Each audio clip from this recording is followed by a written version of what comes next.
My man, you're on Donavan Morgan, bro. Appreciate you joining us. Welcome to the show, man. Thank you. I feel like I have to kind of make it official, so let's see if I'm able to do it. I feel like every superhero has a theme song. Yeah, so we got to play the theme song in the background. Yep. Let's go. We building roofs. I'm talking every single day. Hey. I love it. Hey, so I'm not gonna lie, that's a first, right? Don shows up to the show. He's got a theme song. We gotta play the theme song, bro. I was just doing my research, and I checked out you guys' website, man. You guys are just killing the branding. You got a dang music video every single day. I'm like literally jamming. I'm like, man, this is in my head now. I can't go throughout my day without saying in the back of my head every single day. Like, it's exactly. I love it, man. I love your energy. We've got the chance to connect in the industry. I see you in traditional fashion on the show, man. This show's all about sharing the entrepreneurial journey in the roofing space, right? We bring contractors, owners, entrepreneurs of all, not just roofers, but all different shapes and sizes.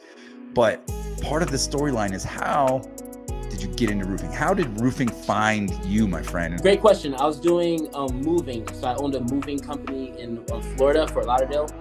And when I was doing moving, I was doing pretty good, pretty successful, bought a Benz, things like that. But the quality of life is a little bit different with the moving industry, where the price usually always changes and the homeowner doesn't have a great experience at the end, even if you do the best job ever. So I moved to Atlanta, and I wanted to find a different line of work, but I still wanted to make over $100,000, things like that. And at the end of the day, I found a job, a sales and marketing job. I'm real good at sales, just naturally. And I found a sales and marketing job, but it happened to be AT&T, and it ended up being door to door. So I was doing door to door for a little bit. I broke a record my first week being at AT&T, and while I was out there, I ran into a roofing owner, and he was like, "Hey, I see you door knocking, and for exactly what you're doing for AT&T, you could be doing the same thing for roofing, but you could be making way more money." And at the time, I was in his area, that territory, for like 2 days. And I was on my 8th sale. So I was like, you know what? I'm good right now. I'm the top producer where I'm at. I'm okay. Just happens down the line, they ended up messing up my paycheck. And the roofing company called me again twice. And the second time that they called me, they were real persistent. They were just like, "We really need you. We heard you're real good." And I was like, you know what? AT&T owes me $1,350. If you give me that, I'll come in. And they're like, "No problem." I was like, "Oh shoot!" So I went into the office, and that's kind of how everything started. So talk about getting started, man. You started your own business. How long ago was that, and how's that journey, man? So first we had our sales and marketing company. It was Ghost for Sales, and I paired that with the roofing company that I was working with, mainly because I was doing all the recruiting, but I wasn't necessarily getting good overrides for them, so I kind of formulated my own thing. But once I started my own company, Roofs by Don, that started January 1st, 2021. So we're officially 2 years in business now. And so we passed the 2-year mark, because they say roofing companies, they usually don't make that mark, Yeah. Weird story, but usually people have this story where they work with an old company, they don't get paid, they start their own thing. So change the record, right? Right? Like, we've all heard that story, unfortunately, way too many times. So the remix of this story, the Roofs by Don version of that, is basically the same thing. They didn't necessarily pay out towards the end, once they realized that I was going to be parting ways. And to one up the story is that they actually, because I was recruiting so much people, and the sales team was basically the people that I recruited, I wanted a raise. It was becoming the end of the year, and I wanted a raise. But instead of entertaining with that, they decided to poach my guys. So, hey, this is what Don is making. This is how much you could be making if you work with us directly. And they ended up poaching 9 of my guys at the time. So when that happened, I was trying to be loyal to a fault. So I want to rock their jersey, so to speak, until the end of my career. I want to be like Michael Jordan. I'm on one team. I don't leave until I'm done, And once that happened, it kind of just shook things up a little bit. I was like, you know what? I'm going to do my own thing. I'm the one that's doing the marketing anyway. I'm the one that's getting the sales guys. It doesn't make sense to be getting taken advantage of from the people I'm trying to help. So that's when I started my own thing and got the ball rolling. What was real cool is that I was doing social media, like marketing with Roofs by Don. That was just my Instagram name. It was Roof by Don, powered by the company I was working for. So once it's transitioned, everybody's like, this should just be the company name since you're Instagram already, and since you're starting to get a following. And it was real easy for me to get like distribution deals, like rebates, things like that, with the manufacturers. Just having people want to work with me in the industry because they've seen what I was doing on social media. So I feel like that was a real good part of as far as our growth and be able to grow, fast. You came in, you had a great social media following, you were able to go quick, you learned knocking, canvassing and door to door, you learned how to recruit early, all things that are like incredible. Thank you. What were the challenges, man? You started a business. That's I understand. It's like, okay, I could do all this. I could post, I could make videos, I could do the things. But now I got to run a business. Part is that, that's a great question. I think what you said was kind of like, it summed up where I feel like maybe the things that was maybe usually hard for some people came easy to me. Like as far as like sales, the marketing. I'm like, I can do that easy, no problem. But really, as far as, because I'm a creative, I used to do music and things like that. So, so I could do marketing instead of 101. I feel like we're doing marketing 10/10, But at the end of the day, when it comes to the business side now, as far as just learning just different things. The philanthropy side of giving back, like, where did that come from? Like, walk me through the process and impress me a little bit on what the whole roof museum. I've seen some bits and pieces on it, seen little videos and stuff, and it's awesome. I think it's super creative and unique, and nobody's done it, but I think it's something that'll stick. So I want to learn more. Give me the background on that. The Roof Museum is the first place where we can highlight the greats in the industry. So I feel like to make things fun, I treat business like a sport. So roofing right now, I feel like is the less sexiest sport, kind of like golf, right? Yeah. Where there's not really like a main person, and the main reason why is because I feel like there's nowhere for people to be celebrated, so it doesn't really make people competitive like that. So with the Roof Museum, it allows us to we have a Hall of Fame. So we inducted some people into the Hall of Fame. We also do education classes once or twice a month. We do social media training classes here, did a systems and processing class here, roof history. We do community events. So it's not just about roofing contractors, but getting the community involved. Homeowners, they need to know home safety, things like that. And that way, when roofing does come to their mind, when a storm does happen, then we're the go-to people that they know of. The Tiger Woods to golf, so to speak. Media side. Yes. Walk me through that, brother. With the Roof Museum, we host a lot of different roofing podcasts. So when you're in Atlanta, we can host your podcast here at the Roof Museum. Oh, yep. And with the media, basically, it just goes to our vision, which is I'm going to be the most known roofer in the world. With that, social media, I feel like plays a big part of that, because just like an athlete, so again, you look at the people who are successful. So an athlete or the top music artist, their social media is like their highlight reel. It's how they market. So they're able to show forms of success, what's going on. It's how they keep up with their fans or their potential clients and things like that. So it's basically having your own channel. So without having my own channel, there's no way for people to get the information that I'm giving out and see everything, to be tuned in. You need to be subscribed to what I'm doing. So with the social, I feel like I started with the Roofs by Don. It kind of helped me getting some endorsements and things like that in the roofing industry, which again, athlete, I want to be like get endorsed like LeBron James with Nike. So with that, you have to be out there. You have to be seen. People have to know who you are to get those kind of things. So that's why we were real intentional with our social media. I used to do music too, back in the day. So I had my own rap. I opened up for Lil Wayne before, different things like that. And I just feel like with the roofing, that's what kind of what it was missing. It doesn't look as fun. It just looks like an old guy, dirty, construction boots. And that's what I picture, Yeah. So when you realize that there's different people in the space, that just people from all different kind of backgrounds, you can have a chain. That's why I wear my chain sometimes, things like that. So that way it's like, look, you can be yourself. But at the same time, I'm still doing roofing, and I can show my personality, and we can show how diverse we could be through our company. And I feel like that's what it's all about. It's super cool. And I think for me, what I'm getting, the biggest takeaway that I get on it is is you're doing all the things, you're making all the content, you're committed to it, but the messaging and actual quality of content has to be dialed in. You got to be real, you got to be authentic or organic. And I could tell just from following you and from interviewing and having you on here that your intentionality is there, man. You're doing it for the right reasons. Sure, you got this big platform, but all the things you're saying, you can just tell that your heart is in the right place, and that's what helps get where you're going, man. That's what's going to help you get you where you're trying to go, brother. Because if you're fake and if you're out there putting out a bunch of crap, like eventually, what stays in the dark is going to come out in the light at some point. You know what I mean? And you're a genuine dude. You put it out there, and I appreciate what you're doing in the business. You were featured on TV as well, right? You guys had some sort of show on HGTV. Talk about that real quick. HGTV, like, talk to me about that, and then talk to me about how the being intentional and being all in on the media side, how's that actually affected your business and the growth of your business?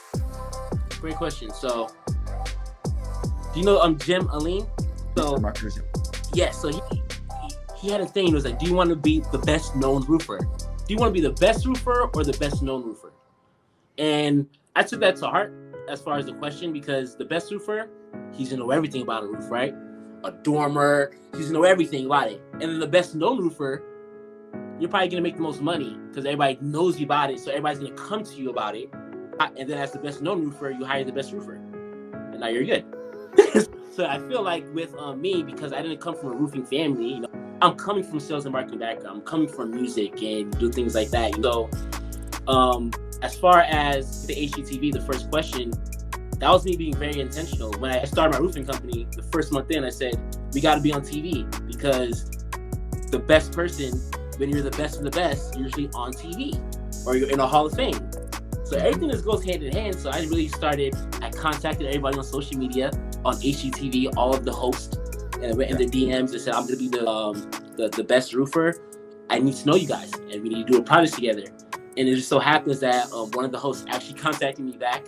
His name was David Bromstad, the host of My Dream Lottery Homes. So it's one of the big shows on there. All right. And he actually needed his personal roof done. He had a roofer that just dropped out the week before. So it's just everything aligned perfectly, and we were able to jump on that project. And actually, for his personal house, is actually still gonna be airing. His whole home isn't done. We just did the roofing portion. Gotcha. Yes. And then, so from that, it's just about, again, wanting to be on the say, hey, we're gonna be on TV. And then even with that, once that kind of started rolling, every single day. So we have a reality show that's coming soon. But it all just kind of goes hand in hand, because we want to be the best known roofer in the industry, and then we're gonna make sure that we hire the best too. So everything goes hand in hand. I got one last thing for you, man. I get to put you on the spot. In traditional fashion, the way we like to end the show with every guest, I'm going to ask you to give us a golden nugget. Okay, the audience is aspiring entrepreneurs, roofing contractors, people that want to make things happen, want to be like Don when they grow up, just like I want to be like Don when I grow up. Give me a piece of advice, man. Maybe something you've learned or something you've heard. What's your best golden nugget, your best piece of advice for a young aspiring entrepreneur? Be your authentic self. I feel like that is what really has made the big difference with anything. I could be just a regular roofing company, and not really do like certain things that we're doing. We're doing all across the United States. We're doing speaking events in Canada, things like that. But I really feel like the main reason why that's happening, even interviewing with you right now, is just because I was being myself. So when I was working with my old company, I was like, hey, I can do marketing too. I wish you would never talk about that. Only do sales. Just focus on that, But then now I'm doing marketing. People know me mostly for marketing, because I'm being myself. And then also, even like with the songs, like say every single day, I made the song because, like I said, I did music before, so I'm being myself. So I just incorporated my natural talents into what I'm doing. And also, I guess, don't make whatever you're doing like roofing, because no one wakes up to say, I want to be a roofer. But it's not supposed to be a graveyard for your dreams. It's supposed to help edify your dreams, help, be a dream facilitator. So just make sure that what you're doing is fun, is being authentic, because that way you're able to help other people. So I feel like with me, I'm able to be authentic. Sometimes people want to see just the results, but they don't really know why they're doing it. I want 1 million followers. I want 1 million views. And it's like, why, So like, I feel like once you're yourself, you're being authentic, you can have your whys, why you're doing it, and it helps you out a lot more. So for instance, if you want to be like Roost by Don, you don't necessarily, there can't be another Roost by Don. I got that part already. That part's already taken. Yep. But you can be the next you. So like if you like to do fishing, you can start showing on your social media pages, you can start showing fishing and then show some roofs. And then all of a sudden you're gonna get your own following where people, I saw you catch that snapper. How about that 50 square roof though? And now you're the fisher roofer. So it's just about being yourself, and that's how you're gonna be able to be authentic, because then you can talk about that all day, because it's what you want to talk about, it's what you're actually interested in. And then I feel like when you tie it into your business, then you're able to get your own tribe of people that genuinely like you and follow you and support you, and then you're good.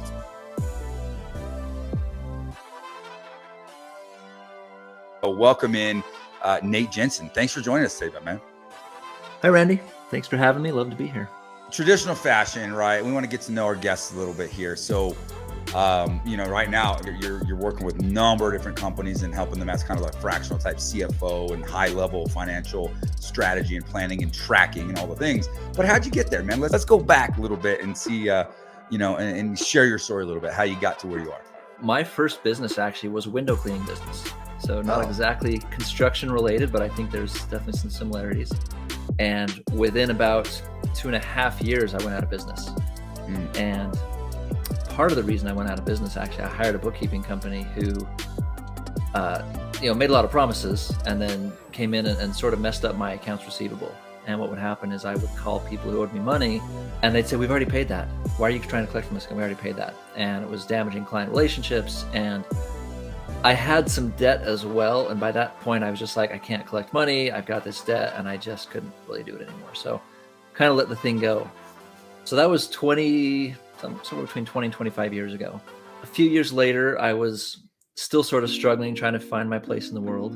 And my father-in-law took pity on me. He owned a business. And he said, "Hey, Nate, do you know how to use QuickBooks?" And I said, "Well, yeah, kind of."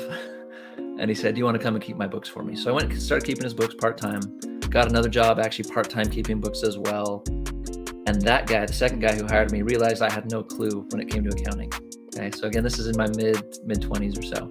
He offered to pay for an accounting class. He said, "If you go to the community college, take a class, I'll pay for it."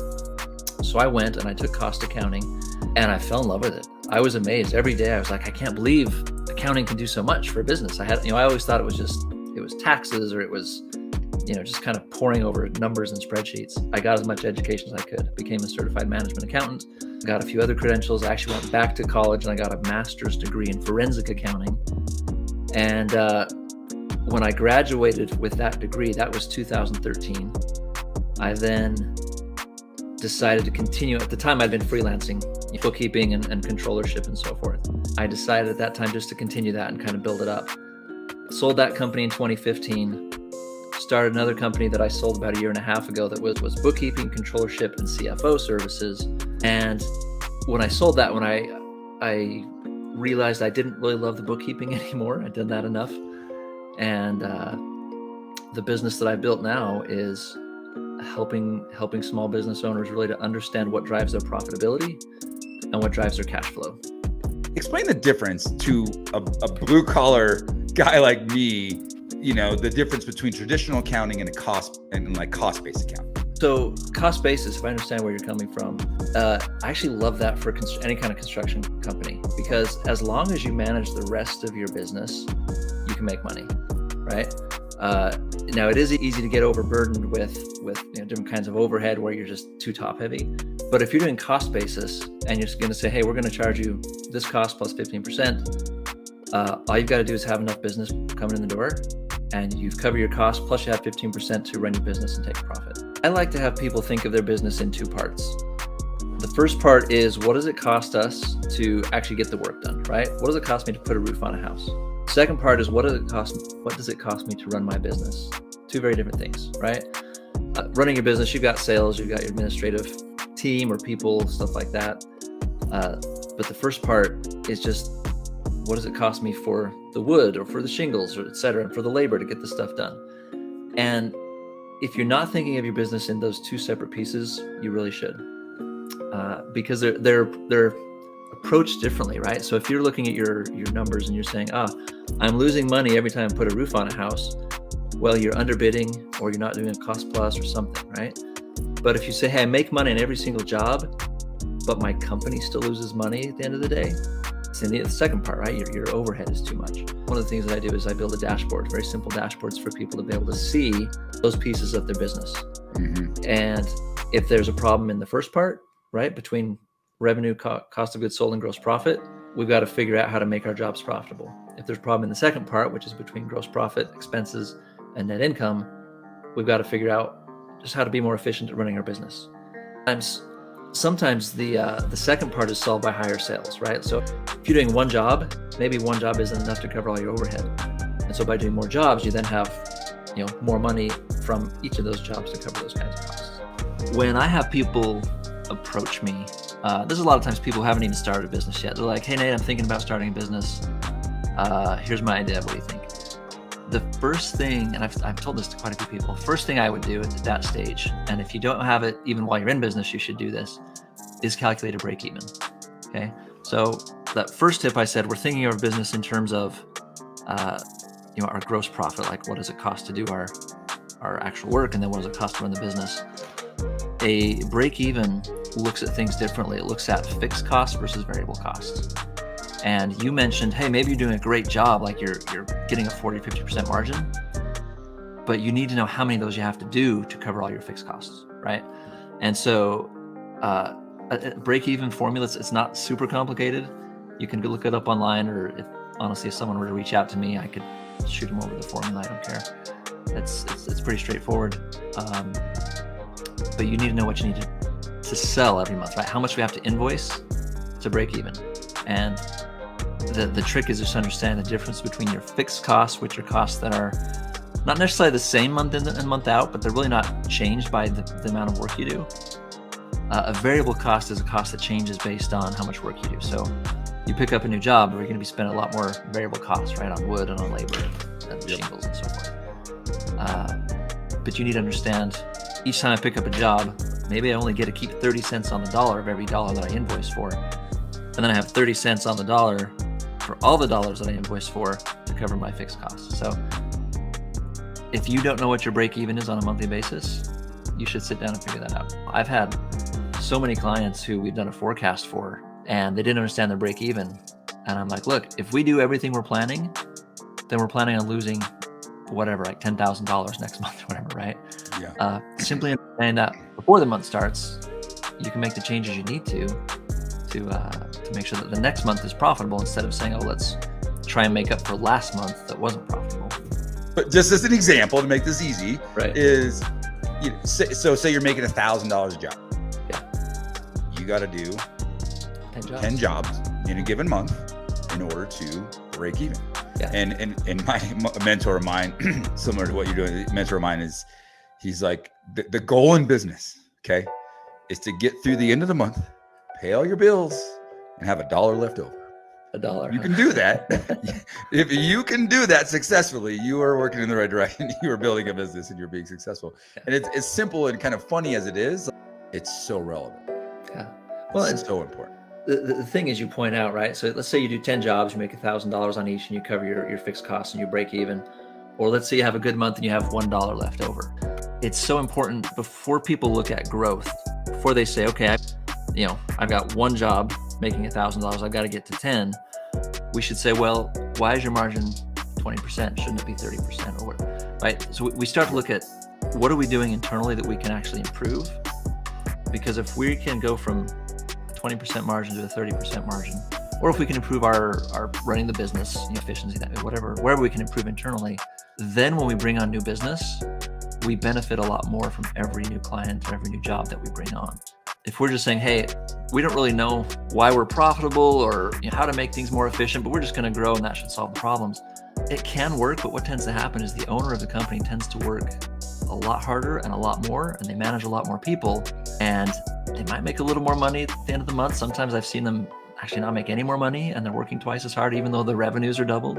And so it's so critical to understand those internal numbers and understand, again, break even, understand what's your profit on each job, what's your margin, What does it cost me to turn on a light switch at the beginning of the month? If you understand all that and can fix all that, make it as efficient as you can, then the growth has a huge impact, and it has an immediate impact on the owner's income and lifestyle, really. In this world of construction, there's a lot of different models out there, right? However, the whole industry is notorious for having long conversion cycles for cash. Yeah. It takes a long time to get paid. Yes. Whatever. It's just in general. I mean, I remember even back in the day when it was, I was doing basement finish and remodels, it would take me 8 weeks to complete an okay sized project, and you might be getting some payments along the way, but that last little bit, which is all your profit, could take another 60 days, right, to get paid, depending on your client and what the contract is. And then a lot of our clients, and myself included, we have roofing companies and we work in the insurance world. So we're kind of at the mercy of mortgage companies and insurance companies and supplements and all the things that take a long time. And when when I'm working with a client, I'll ask somebody, when we're looking at like, how do I fix this business? How do I grow my business, and how do I become more profitable? I think one of the numbers that people don't think about enough is time, or DSO, right? The cash conversion cycle. Once a job becomes, you start incurring costs on a job, it goes into production and you're ordering materials, you pull a permit or something, you're starting to incur costs. From that time until the time you recognize your profit, do you have some strategies on how to like observe that and how to make and really help identify that concept to where it can help us improve cash flow in our business? Here's my approach. The first thing people need to understand about cash flow is that they need to measure it. And that can be measuring, for example, what is the average number of days it takes to collect our accounts receivable? And am I taking steps to improve that number? Simply measuring it and keeping an eye on it is going to be the first step. A client, brand new client, about a year ago now, I want to say, his first thing he said to me is it seems like we're running a really good business, but we never have any cash. Every job seems to be profitable. We think we're pretty efficient, but we just have trouble collecting, and it just seems we're always behind on paying our bills. And so very simply, he was on QuickBooks desktop, right? I went to his QuickBooks, ran an AR report, and I said, here's your AR report. Are you aware that like a fourth of your AR is over 90 days? And he's like, yeah, but that's just kind of how we've been running, but it stays about that percentage. I'm like, okay, let's change it. And I opened up the report. So the standard report is like current 1 to 30 days, 30 to 60 days, 60 to 90 days, and then over 90 days. Well, I extend that out. And so I said, okay, we're now at 90 days, 120 days, 150. So he could see all these different time periods. And not only was a fourth of his AR over 90 days, but nearly a fourth of his AR was almost a year old or older. You need to understand how old your AR really is. You need to understand what your average collection period really is. And if there are particular clients who are particularly offensive in the sense of not paying you for a long, long time, make sure you're managing that relationship. The number one error that I see in that space is people they really don't know their numbers. They really don't know what it's taking to collect, how long it takes to collect. One thing that they should measure, which isn't technically a measure, but they should forecast it. One of the things I love to do is build forecasts, but I'll do two types of forecasts. One is like a P&L forecast, right? Are we planning on making money in the next 3 months, 6 months, 12 months? But the other one is a cash forecast, and it's usually about 8 to 12 weeks out. And we can see, hey, here's the money we're expecting to collect. Here's the money we're expecting to expend on payroll and jobs and office, coffee or whatever. Here's the money we're expecting to go out. And you can see week by week by week, what's your bank account balance expected to be at the end of that week. And it's so great because if you've ever walked into your office on, let's say it's a Monday and it's time to run payroll for Friday, and you don't quite have enough cash, your stomach drops out. I've been there. It's no fun, right? Yep. Because you have no options. It's like, okay, I've got to pull money out of my own pocket if I've got it to put it in the company so I can get my people paid, or I've got to spend all day on the phone calling people who owe me money, telling them I need a check today and can I come pick it up? And that's not a very productive way to spend your day. But if you have this forecast and you're like, oh, 3 weeks from now I'm running out of money, you got 3 weeks. Okay, I'm still going to call my clients who owe me money. But I also have the option of slow paying vendors or slow paying a credit card or managing my cash differently, using a line of credit, if I have one. I have a lot of options. a lot of time to figure that out. And so that cash forecast, if you don't have one, that's one of the, in terms of managing cash, that's one of the biggest things I would say is you should know, again, 8 weeks to 12 weeks out, at least what you expect is going to happen with your bank balance. Where's your cash going and coming from? And you can see it. It's boom, week after week. Oh, week 3 or week 4 or week 5, that's where my issue is. What can I do between now and then to bridge that gap? Randy, there's something in this industry, and honestly, it's probably what you started with, right? Is that it takes so long sometimes to get paid that if you're not prepared for that, you're going to spend all your money, then you're going to spend all your credit, and if you're still waiting to get paid, you're out of business. And so you really need to understand where and when your money is coming in. A fallacy out there too. I can't even believe that so you say this, but there's industry gurus that even will tell you that sales cures everything. All you got to do is go sell more and sell more and sell more. No, you're compounding the problem. Yeah. If you don't have good cash flow management systems in place. Mm-hmm. Yeah. Now you're adding zeros and commas to what you owe and the lack of money you don't have. Yeah. Sales does not cure everything. Yeah. Systems is a great place to start. The question for you is, what's the number one thing contractors can do to improve their cash flow and profitability? You have to measure it. What often happens is somebody in my seat who thinks a lot about accounting and they sort of forget what other people maybe don't know about accounting because we've been in it so long. They will tend to talk in accounting terms, and they will tend to, they'll want to show you your profit and loss and your balance sheet, and some people in the construction industry particularly actually sort of feel like, well, do I need to go get a degree in accounting to understand all these reports, to understand what you're telling me? You have to measure your numbers, which includes cash flow, which includes your break even, which includes all your different profitability metrics that you should know.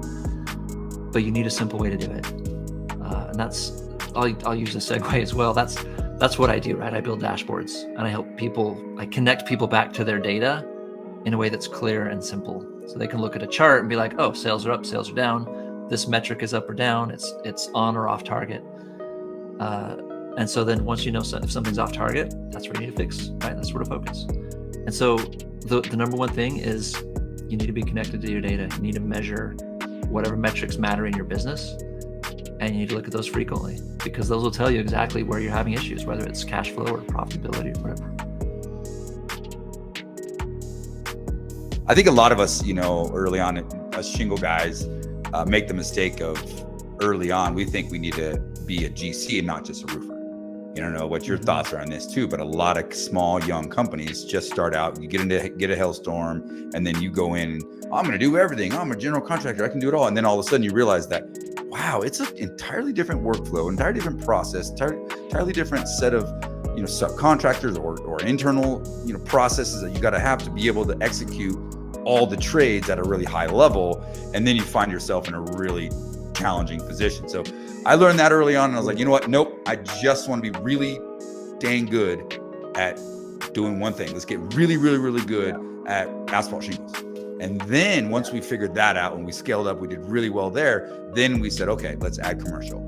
At the whole time we had a service department. We always did service repairs. And then we recently added a solar division. And now we do all things specialty, but it runs through a separate workflow. Our residential crew is still just all the residential they can do, asphalt they can do, but then any sort of metal, tile, stone coated steel, coatings, low slope, single ply, all the things. Now we have a whole different department that specializes in those things.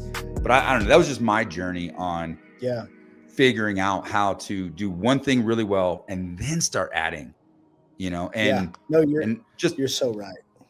And something that, we talked about a little bit before the show, talking about how to build a company that's sustainable in all types of economic environments, right? I mean, I'm in a hail market. It hailed here for 9-10 years in a row in Colorado, right? And then all of a sudden it didn't hail for 4 years in a row. And what do you do, right? And I'm just grateful that I had enough good mentorship and just training and just, ambition and just intuition as well as an entrepreneur to start every year. Here's 10 years ago, even when we were in the peak of hail season or hailstorms happening every year, I would start every year. I'd bring my whole team together. We'd do our annual planning, and let's start with, we are not getting hail this year. What are we going to do?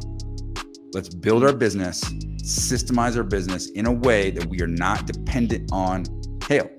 And I think that mindset and that mentality is what helped get to the point where we started diversifying, and now we have different levers that we can pull at different times based on what the environment and what the market is telling us versus just playing defense all the time, trying to catch what we can get. I wish I would have learned that sooner. Sooner. My mentor, actually, Larry Janeski, he had taught me that early on, and I'm like, dude, what are you talking about, man? I'm freaking crushing over here this metal. I don't need to worry about that. He's like, yeah, but what if the insurance companies change? I'm just like, nah, they're gonna always cover roofs. What are you talking? Like, it doesn't matter.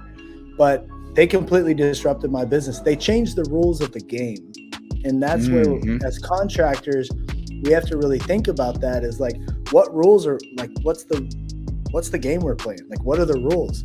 Who can change those rules? And so I want a resilient business. I want a business that's predictable, that's then scalable. And if my business is based on an outside event, on a weather event, or on something that I cannot control, I don't really want to build my business off of that. And I had to learn that the hard way. And that's the importance of Win the Storm this year. And one of the big things that we're going to bring is how to bolt on retail into your storm business, because that's what so many stormers don't know. And if they don't get a storm, they could lose everything. Not so many people are as forward thinking as you, Randy, where they figure out how to bolt these things on instinctively and figure it out where they need help. I needed help. And so that's such an important aspect of the future and how the insurance industry has been changing, that we need to adapt and we need to be, agile, not freaking fragile, waiting on a storm. I want to go into real quick, Total Home Roofing. Fast forward a little bit. This is probably a couple of years ago now, but you had a show. You were featured on a pretty cool show. So give me a little talk about that. I think that the audience can listen. So I was on CNBC, Blue Collar Millionaire, and that was, I think I was 26 years old. That was almost a decade ago that I was on that show. So it's really crazy how time flies.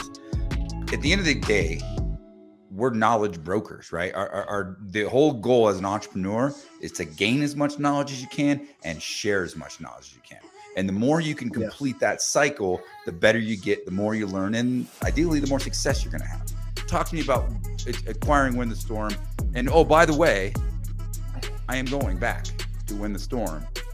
You're the reason why, my dude. Amen. Thank you. Appreciate that.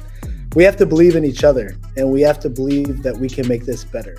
And, my tagline that I'm trying to really instill into this is it's ours to create and it's ours to protect. It's up to us. No one's coming to save us. We have to be the change. And that's why I bought Win the Storm, is because the industry needs this. I need this platform. I need a place I can go and learn. I can grow. I need a brotherhood. I need a tribe I can get behind. And we all come there with the intention to level up, to raise the standards, and the bad actors to push them out. And so that's really where, When the Storm comes in, and we all go through storms in our life. We all have these trials and tribulations, and you got to ride through that storm. You got to get through it, get to the other side. And sometimes there's no way out. You can't see a way out, but you just keep going. And it's similar to the bison. I love the analogy of the bison is the only animal that charges the storm. And as stormers in this industry, we charge the storm. We leave everything behind for the most part. We ride into the storm. I've been caught in storms, tornadoes, hailstorms, all kinds of stuff, chasing storms, risked my life. A lot of us have risked our lives in it. And that's where, the industry needs Win the Storm. We need a place where we can all go and get different ideas and tactics and strategies, and what's really working in this market might not work in this market. But if I heard this guy talk about that, now thinking about my market, I could apply this. This expert told me this, this marketing tactic worked with we need to be in those conversations and have this place to collaborate. And so collaboration is key. We're not perfect thought-making machines. We don't know it all. Some people may think they do, but you don't. I know I'm ignorant. I don't. I rely on others and feedback, and I love to collaborate. And so I want an experience for us all to level up and to raise the standards of the industry. And that's really where, buying Win the Storm was the last thing I would have ever want. I'm a very personal guy. Like I'm just new on Facebook. I don't even know how to freaking use Facebook. I'm brand new. I've never really liked social media. I'm not a social media guru or anything like that. But I'm coming out of stealth mode just because it's so important to the future of America, our industry, our community, our people, that we are involved and that we have a voice. So many people don't stand up for what they believe in. They don't stand on principles and values. I respect the freaking crap out of that like you wouldn't go back, because it crossed the line, and we have to have a line. And, we need to have a line in our industry. Like, hey guys, if you don't play by these standards and rules and you're doing shady stuff, you're creating damage, you're filing bad claims, like you're doing these types of things, we should not support that. It shouldn't be scale, grow.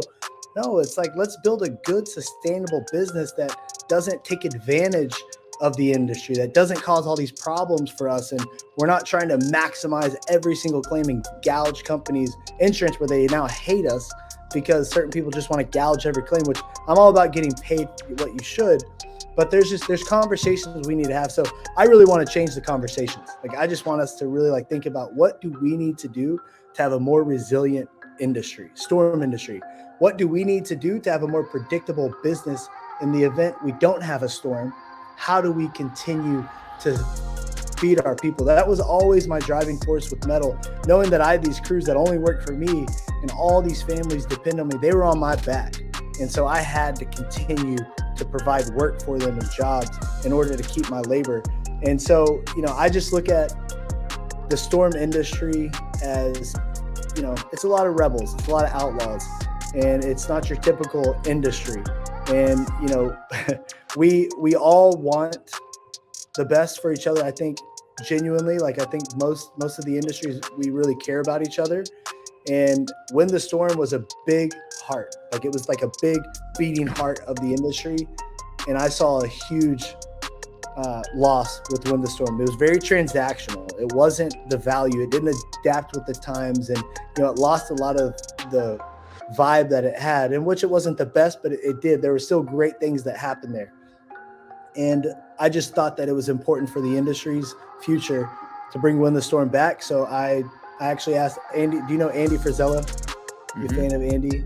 And I went to a house, paid $10,000 because Andy Frizella was going to be there. And I wanted to be in the room with him. People undervalue the value of being in the right rooms.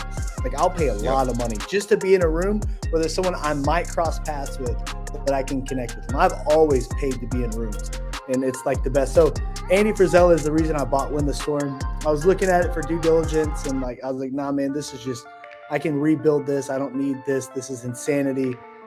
But I felt that, the industry needs to see that this can be good. So that's kind of my driving force. I was telling Andy, I'm buying Total Home Roofing. I'm looking at buying this other thing, but it's a complete distraction. And it's going to really take me off course from my other. It's going to cost me many millions more in my other company if I'm distracted with this event. And he's like, will you regret not doing it? They didn't have to answer, dude. It was just done. I'm buying it. This is really for the people, by the people. And it's ours to create and it's ours to protect. This is something where the industry is going to level up. There's not going to be an experience like it at this scale of people in the industry.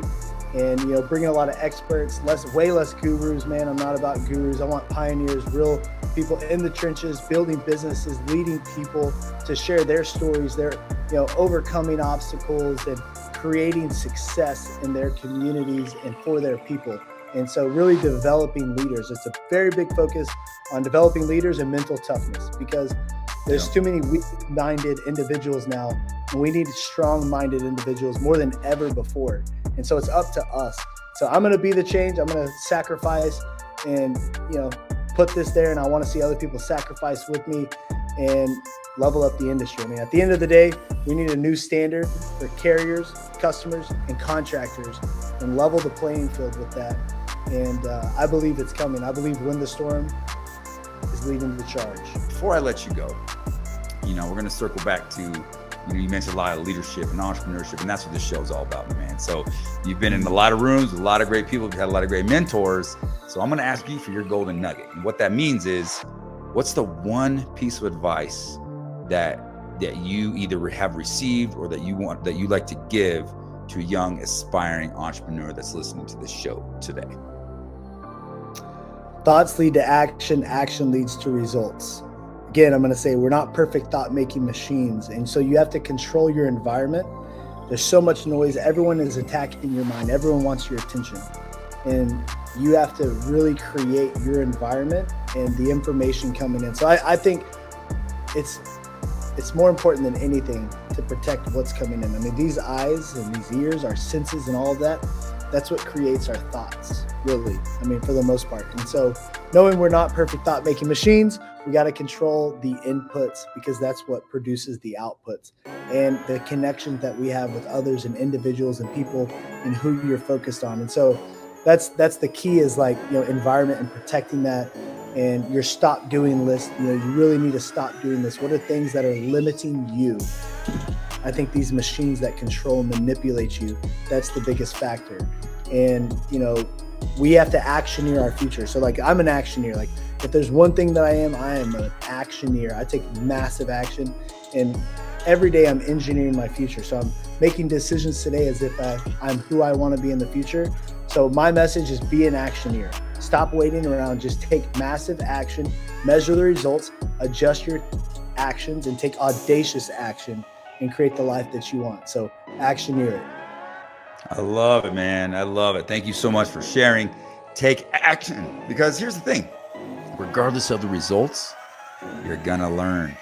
The more you learn, the better you get. Yeah. And when you apply that to leadership, the better you get as a leader, the better you empower others to grow as leaders, and the more freedom you get, right? Isn't that what we're all chasing? We're all chasing freedom, right? My question to you is, how did roofing find you, my friend? Started back when I was in college. A good buddy of mine, Jim Jenson, trying to get me to jump into the roofing industry for a couple of years. And Jim was like, hey, man, you'd be really good at this. You should try it. And I'm like, and to be honest with you, I said, Jim, I'm not going to go out and sell vacuums, man. I don't go door to door and do that. That's not me. I'm not a sales guy, right? I'm not a sales guy. And he's like, no, man, but you've got that personality. You'd be pretty good at this. You should give it a shot. And so I said, fine, I'll go sell for a few months. No big deal. In this process, in insurance sales, I mean, because there's a difference between retail and insurance wholeheartedly, right? But I do a lot of insurance. In insurance sales, you're not selling anything. You're selling yourself. I mean, because this is a thing that people need. It's not a want, that people need. If you get hammered with hail damage or insurance damage or whatever, wind or whatever you want to call it, flood, these are things people need.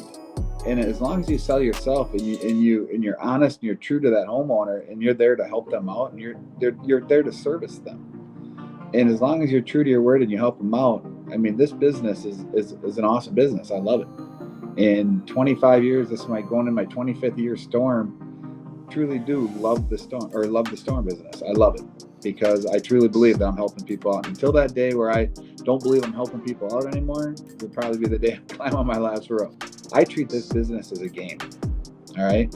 And as a game is you have to master your craft. You have to master your game. And when you get to be a professional at your game, it becomes so easy.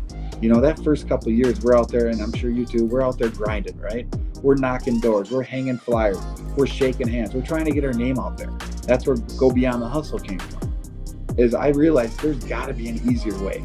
There's got to be a way I can get my name out there, get business without going through the grind and knocking doors all day, every day. And eventually I realized that networking, relationship building, that is huge in this industry because you're basically setting yourself up for future endeavors. How did you start building a network? A lot of it is experience. I mean, a lot of it is education, right? I mean, when I first started, I was taught to educate yourself, be a master at your craft. It was more of I need to reach out. I need to get my brand out, get my name out, right? I need people to know who I am and what I do. So what I did is my social network, so basically my community, I put my name out there. I do as much as I can locally and community-based because I know that if something happens in the future and they know who I am, Dan, I'm the roofer, right? They know me, that's just going to come back twofold, So I prepped myself for future endeavors. And you were talking earlier about the $18.5 million. Well, that $18.5 million is a precursor or a cursor of what I set up years in advance with my community, letting them know who I am. So as soon as that storm hit, that anomaly storm that was a massive storm in my community, my phone didn't stop ringing for 3.5 months. And a couple other things I do in networking wise is in Western Wisconsin, I set up every year. I bring in insurance agents, usually 20 to 30 insurance agents, and I explain to them the process of, hey, here's what I can do. If you have a homeowner that calls in and they think they may have damage on their property, I can go out and do a pre-inspection, let them know if that property is claim worthy, and if it is, then we would contact the insurance company as opposed to just contacting right away and getting a claim opened up. And you know as well as I do, in doing that, 98% of those homeowners, who are they going to go with? Yep. They tell them they're claim worthy and they've got hail damage on their roof or wind damage or anything on their property as far as storm damage. You know, they trust you. The insurance company trusts you. That's who they're going to go with. The reality of it is, what we don't talk enough about is what it takes to get there, right? Okay. Headline: guy sells $18.5 million, but they don't realize that that was years of work, years of networking, years of staying put, showing up day in and day out to nurture those relationships, to be genuine, to be true to your community, serve the community, and then the happen, like you were able to capitalize on that. But I think so many people see the end result and they kind of just like, well, okay, how do I get there? And they're not willing to show up day in and day out for the time it takes to get there. I try to explain to people, I said, it's not something that I just all of a sudden, oh, here's a storm and boom, I did 18.5 million. You know, that's not happened. What happened was, is like you said, I mean, it was years of basically nurturing these contacts, nurturing these relationships to where when that storm did hit, it all came together. We keep mentioning 18.5. To be honest with you, that's not what I'm most proud of for myself. What I'm most proud of for myself is that was 595 separate homeowners that I had to deal with. And take care of 595 separate homeowners, you know, because the money's different in different parts of the country, but to take care of 595 separate homeowners to make sure that they were taken care of and that they were happy, that's what I'm most proud of, because that to me was the hardest part. And it's not something that just happens one year and I don't sell another year. I mean, this is my 24th year in a row where I've been over $3 million a year. So it's a thing. So I keep the consistency. And once, twice, 3 times you'll get those big years. I mean, I've had a couple other $7-8 million years, but you know, an $18 million year, yeah, it's impressive. And it's not one of those things that happens every year, but when it does, you have to be ready for it and you have to get your stuff ready to go. So let's talk about your support system in that. Like how did you execute that from a personal perspective, your family, you know, admin, production? There's a lot that goes into that. And walk me through like how the logistics of that work. Basically what happened is our storm hit on May 19th, 2022. And a little sidebar was kind of funny. On May 18th, we had Chinese food. We had takeout Chinese, right? And my fortune cookie, and I'll send you a picture of this, it's hilarious. My fortune cookie read that night, you're going to be coming to a big chunk of money or whatever. And I'm like, what? You know, fortune cookie, whatever, from a place, right? No big deal, right? Took a picture of it. It was kind of funny. Well, the next day, the storm hit in my community, right? And standing outside on my front porch, watching it hail, my phone started ringing 37 seconds after the hail started. My phone rang and it literally didn't stop for weeks. And I sat down with my family and I said, this could be a big year. But I need to know if I've got the support of my family, that you guys are here and you're willing to help me out through this process, because you're not going to see your dad this year. You know what I mean? I'm going to be busy, you know, and I sat down with my family. I said, are you guys invested? Are you willing to do this? We'll have some pretty big goals and pretty big extrinsic rewards when this job is completed or when this storm is completed. But I need all hands on deck, you know? And so my phone was going crazy. So my wife, everybody agreed, hey, we're in, let's do it. You know, they were vested in there. Everybody was on tip top and we worked as a team, and it was fabulous how they were bought in, you know what I mean? And I could not have done it without my family support and without, you know, and then support from the company Build Strong that I worked with. But as long as you have the support from the other people invested in the company, it can happen and it can work, and there isn't a limit. I mean, all those people out there say you can't do it. Trust me, you can do it as long as you have the support that you can do it with. What were the problems? What are some of the biggest challenges that you saw, maybe from your perspective or from the company? What did the company struggle? What challenges they have? Like, What were some of the issues that came up that you had to overcome? Well, personally, I think one of the biggest issues I have is I got a little bit of an ego, and it's hard for me to ask for help. You know what I mean? What a lot of new sales reps out there need to understand, and a lot of people need to understand, is it's okay to ask for help. If you're stuck and you're grinding and you're stuck in a bad place, or you're in that roller coaster and you're not down and you can't get up, ask for help, because there's a lot of people in areas out there where you can get it. You know, I got my Instagram out there and Go Beyond the Hustle. If you're a sales rep and you're stuck and you need help, shoot me an instant message. I'll help you out. I'll talk to you. I'll give you any information I can. Now, as far as the company struggles with what's going on there is, you got $18.5 million. There's sometimes I put job orders in that weren't 100% correct. There's times that they would get frustrated if I say, hey, I need white drip edge, and it was Irish linen, right? And then they're getting pissed because they're going back and forth with a runner. I mean, mistakes happen in the job site. As long as you explain and you're honest with the homeowner and say, hey, listen, if there is a problem, if there is an issue, you know, we'll take care of it. It is construction. In construction, things happen. You know, a good contractor is a contractor that will address it, get it down, and get it taken care of. Other negative things in this, I mean, I lost a lot of my personal life that year, but my family understood because we sat down, we had that decision that, hey, we were going to go all in on it. And we did. And, you know, I'm proud of them and I'm happy. So. Press into that, like the place to know that if I want to get there, this is a rite of passage. It's only a specific amount of time that I have to go all in on this in order to get to that next level. There's a difference, because some people do that and then stay there and they don't know how to get out of it. So if you know that there's this rite of passage of going all in, knowing that I have to do this for a period of time to learn what I need to learn, to then take myself to the next level, to then start replacing myself. Start finding people and finding roles on the things that I'm not good at. But I think there's just a certain element like that. Some people try to press the easy button. We talked about this a little bit, but what would you say about that process of kind of doing it before you try to get out? People ask me, do I think it was tougher back then, or do I just think it's tougher now? You know, as far as being a roofing contractor. And I kind of tell them, I said, honestly, I believe it was a smidgen tougher back then, because we didn't have the technology we have now. But secondly, is back then, it was tough because I wasn't educated. I didn't know what I was doing. I mean, I'm pulling into these towns trying to get these people to go with a company that's 8 hours away, that they don't have anything. It took time to get that. You have to build that rapport with people. And I think that's what's teaching me now, or what's taught me in the last few years, of how to build relationships. Because I was building relationships in a brand new community that I didn't know anybody from. So I had to think of ways to get my name out there. A lot of the guys, all that start, they want that instant gratification. You know, they want to put 3 weeks into it and be like, well, why am I not getting paid like him? Well, there's a difference, and you have to put your time in. You have to put that grind, and you have to put that want to in to get to that point. But when you can get to that point, to me, that's where the gravy is. You know, that's where everything slows down, everything becomes easier. Your relationships have nurtured. Your community base, you're making it easy on yourself. And this is like what we talked about, Randy, that's when you go beyond the hustle. That's when things start coming to you and you're not chasing them.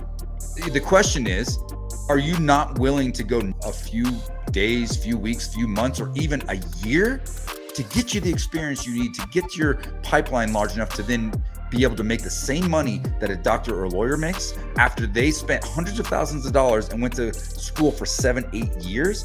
You're not willing to do that, to make that kind of money, but you expect to make that kind of money. How does that even work? Because all they're doing is they're looking at the people that have done all that and see the money they make, and they want to be on that threshold without putting the time in. Like, I was blessed with this mindset early on, and maybe it's being a generational contractor. I was, growing up watching dad and grandpa, you want to build something, they built it themselves, and just this mindset and this conditioning of like, you got to go learn it first and put in the time and energy to learn it first, to then master it, to then be great at it, to then teach it to others. Yep. And I learn more now as a teacher, as a coach, as a consultant, as I'm coaching and helping others. I'm learning at an exponential pace. Every single conversation has value. There's something to be learned and gained out of every single conversation. And there's also some value that you can bring. So if you're just getting started in this business, know that you have value to bring. God Yeah. gave you some special talents and things that you can share day one. At the same token, if you've been doing this for 20 years, you also have value to bring, but you both can support each other as well. So I love that you have that mindset. And I think that's the difference between some of the most successful people. You know, some of the most successful people are committed to learning and growing every single day. In traditional fashion, as I try to, you know, kind of close these shows down, and when we bring on amazing guests like yourself. So thank you so much for all your amazing insights. But I'm gonna ask you for one last golden nugget. You know, our audience, you know, are a lot of roofing owners, roofing salespeople, hustlers trying to make things happen in this space. What is your one best piece of advice you want to give to them? I would say the one piece of advice I touched on a little bit earlier, the one piece of advice I would give home are new sales reps, owners, CEOs, invest in yourself. I cannot stress that anymore. Then these are the things, you know, I hear it all the time. I tell people all the time, you know, invest in yourself, read books, go to these conferences, get on, you know, Google these names of some of these guys that are gurus, send them an instant message, go to classes. I mean, get the knowledge, get the education, because that's the quickest way to making the earnings that you want to. I wish I would have done earlier that I didn't do. But now I'm kind of going on overload mode now, trying to invest as much as I can in myself and learn as much as I can now, because these are things that I'm trying to teach people that they need to do. And I love that. And I believe wholeheartedly in that as well. Invest in yourself. How'd you get into real estate? What interests you, and what do you do? I'll take you back getting out of high school. I was so dang sick of school, Randy. I've talked about this many times, but it's just, school was tough for me. And so I decided I wanted to do something different besides college. And so I went into the Army. They sold me on laser tag. If you come into the Army, you could play laser tag. So there it was. I went into the Army, and it wasn't quite as they described it, but I was there. And the thing about the Army is you don't have a lot of expenses, right? So I wasn't spending a ton of money. And so I was able to save just a little bit. Each month I saw that bank account growing. So I started thinking about, where can I maximize this investment? Where can I grow this? And then it was that purple book. We're talking about stacking assets, cash flowing assets. And that's how you separate yourself from the middle class. So that's exactly what I did. I bought my first house. I was just turning 21, moved into it, lived there for 2 years, rented it out the room. So I paid my mortgage, moved out of it, kept it as a rental property. And there I was, 23 years old with my first rental property. And in that process, what that taught me was I can make money every month without working for it.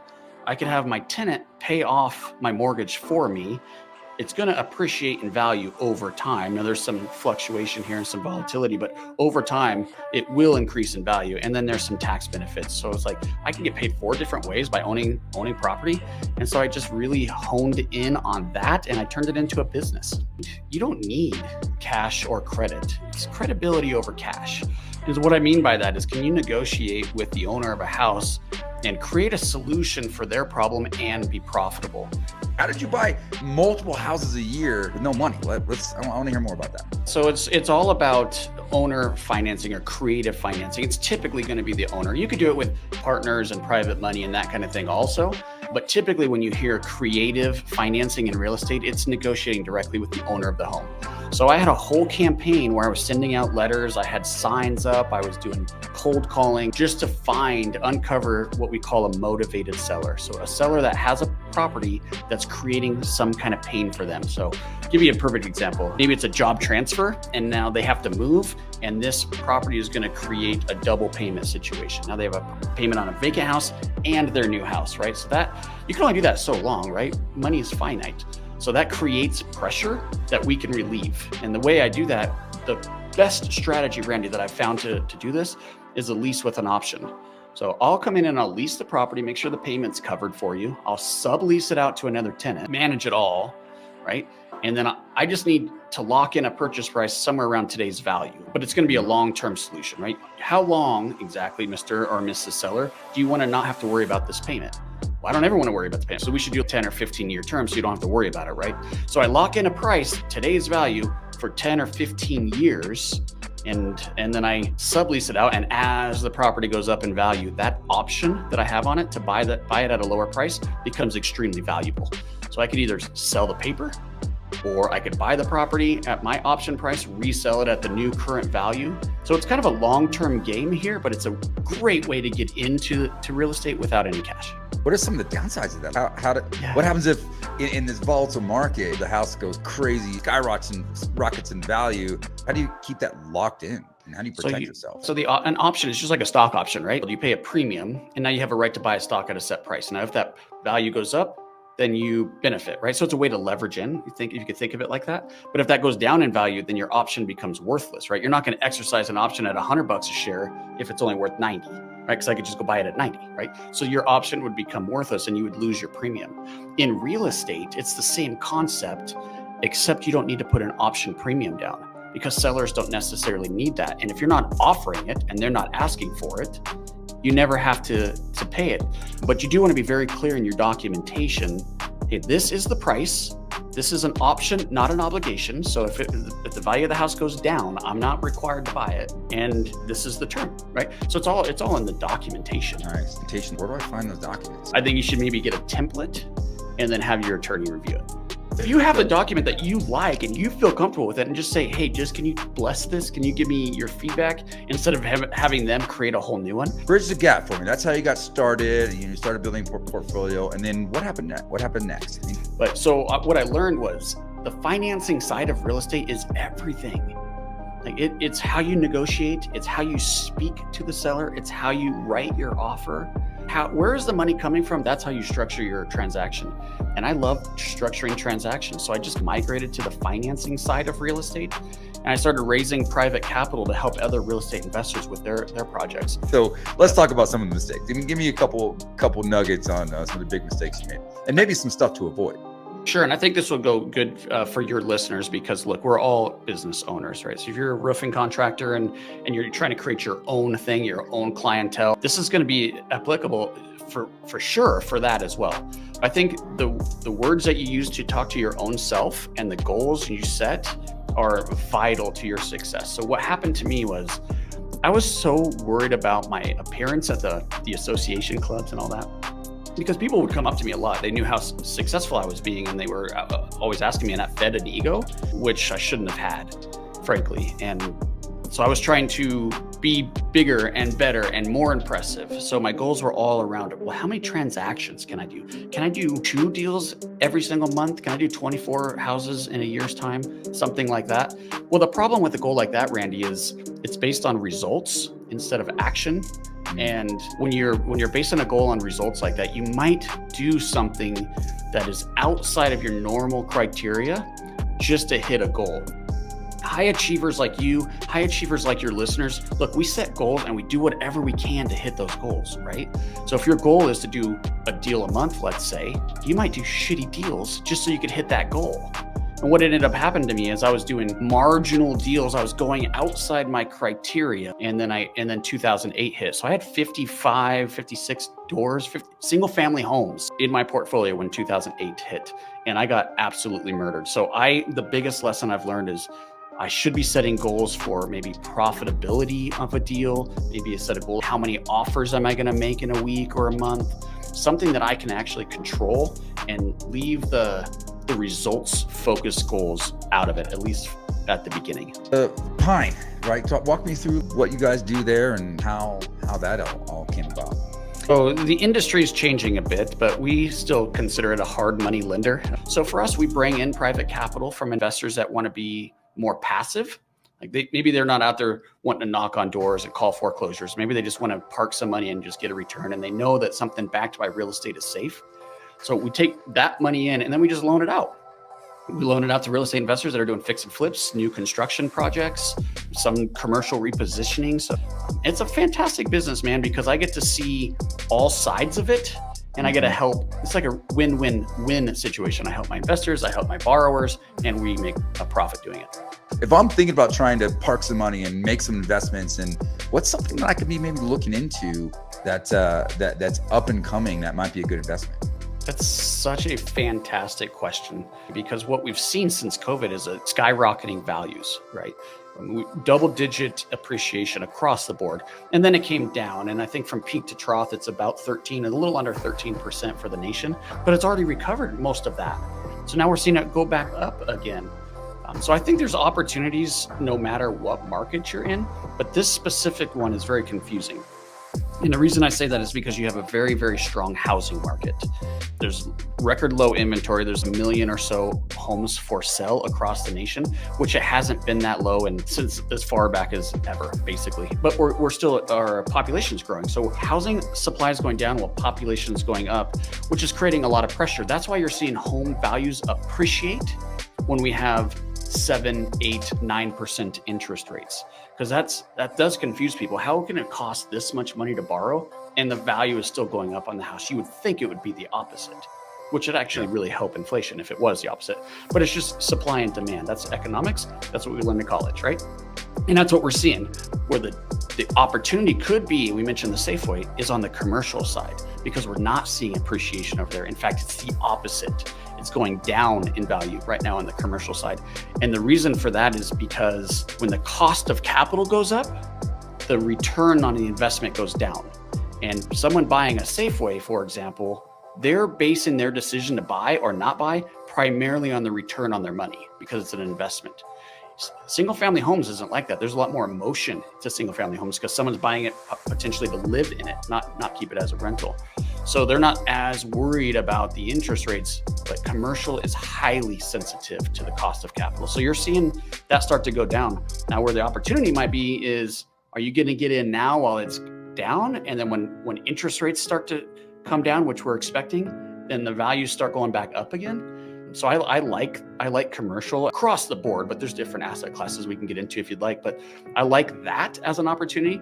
And I really like the lease options and other owner carry financing strategies that we opened the show with. Gotcha. Are you seeing that in the commercial space a lot too now, or is that still a residential strategy? See owner financing way more in commercial because now you're dealing with sophisticated sellers, and the sophisticated seller knows I have to get creative to get my price because they're not going to go out and borrow at 8 or 9% and be profitable. So if I want this price, I need to provide some financing for them to get them in so that they could be profitable also. So you're seeing that a lot more on the commercial side. But look, for your listener, if they're just trying to get into real estate, you're probably not going to go buy a Safeway. Right? Let's be honest. You're probably going to go buy a condo or a townhome or a single family home and just get your feet wet, get started. I still think the lease option is a fantastic way to do it. The reason I say that, Randy, is because there's a lot of 3% money out there. There's 3 and even sub 3% locked in 30-year fixed loans out there, but you can't go get that right now. Right? You're going to borrow at 8. So and the 30-year fix is 7. Investors pay about a point higher, so you're looking at about an 8% rate. But there's locked in 3% money. So is there a way that I could take advantage of that? And if you get seller, the gap, right? Then you could either pay more for the house or you can create that spread. So let's say you, Randy, you have a 3% mortgage, but you have to move because you just got a job transfer. Well, let's keep that loan in place. Let's not pay off 3% money. But what if I just lease the property from you, make sure that that's covered? Maybe I'm even going a little higher than to cover it because the interest rate is so low. So you could profit every single month. And then we lock in a purchase price. See, that's why I think that that's such a great strategy right now. Let's talk about finding them. How do I find somebody? The idea here is you're trying to find a problem that you could have a solution for. You're not looking for houses. So I think that's the distinction. I'm looking for a problem. But for me, I really like to look at properties that have not a lot of equity, but that are nice and ready to rent right now. And the reason I say that is because if it has a lot of equity, that creates options for the owner. So they might just list it on the MLS with a realtor and just sell it normally. But if there's not enough equity for them to pay a realtor commission, then they don't have as many options. So you might be their best option. Good way to do this. Maybe the easiest way to do this is stale and expired listings in the MLS. You can get these lists absolutely free. You just talk to a real estate agent that has access to the MLS, let them know what you're looking for, and they should be able to provide that to you. A stale listing is maybe something that's been in the MLS for 4 months, 3 months, a little bit of time, but it's still active on the MLS. The reason I like those, Randy, is because if I was a licensed agent, I couldn't market to them. I would not be allowed to send them a letter. But if I'm not licensed, no one's stopping me from sending them a letter. So I'd send them a letter and say, hey, I don't want to list your house. I know it's already listed. I'm interested in buying it. If you'd like to talk to me about that, then give me a call. And then your phone starts ringing, and then you're talking directly with the owner. That's what you want. just released another book. Let's talk about that a little bit. So, and we didn't talk much about this as an opportunity because the way the market is presenting itself, so it makes it a little bit tougher, but there's still opportunity just to go out and find a house and just keep it and rent it. And this is really what Kiyosaki talks about in his book. This is how you gain wealth. This is how you become rich and free, financially free, right? You got to stack assets. So if you want to do a more traditional route and you're out there looking for houses, especially in your industry, you're looking at houses constantly, right? You're out in the field every single day and you're finding properties that maybe they have overgrown grass. Maybe you can tell that it's vacant. Well, if you could figure out how to buy that, maybe contact the owner, or if there's a realtor sign, call the realtor, and it needs construction, it needs work, it needs improvement, we can come in and finance that for you, the purchase and the construction. And then once you get it all cleaned up and ready to go, you rent it out to a tenant and then you refinance into your 30-year fixed. So we call that the BRRRR strategy. I'm sure many of your listeners have heard of this. BRRRR just is buy, rehab, refinance, rent, and then repeat the process. I know in business, especially in construction, it's so easy to take your profits and reinvest it back into the company. So why not take a little bit off the table and then start buying assets that will produce income? And you know what Kiyosaki talks about, let's just collect these assets, create multiple streams, and maybe just a little bit at first. Just one little rental property will change your retirement drastically. Yeah. And if you could, like what you're doing, let it go up in value, then pull some of that cash out, because you can pull cash out of the equity out of your rental properties tax-free, right? It's not tax. So if you're refinancing it to get cash out, you don't pay any tax on it. And then you could use that money to go back and buy another one. And maybe you only buy one every 3 or 4 years, and you're very conservative, and it's just cash flowing little single family homes. And I'm telling you, that will change your life. What is your golden nugget? What's your best piece of advice that you can leave them with? I gotta say, this is for any industry. And if you're already in the business and already having success, then it's probably not an issue for you. But if you want to be successful in life and anything in real estate investing, if it's any kind of investing that's producing residual or passive cash flow, you got to actually do something. So what I hear people all the time, they read a book, they go to a seminar, they start to learn, and then they don't ever take action. You don't ever make an offer on a property. They don't ever talk to a mortgage broker about what it's going to take to get a loan. So to be successful in anything, it takes two things. You got to have grit. So it's got to be a lot of hard work, and you got to be willing to fail. You got to be willing to fall down and get back up. And so I say the piece of advice I would share with your listeners, you got to just do it. Like one small step can change your life. So just take the step.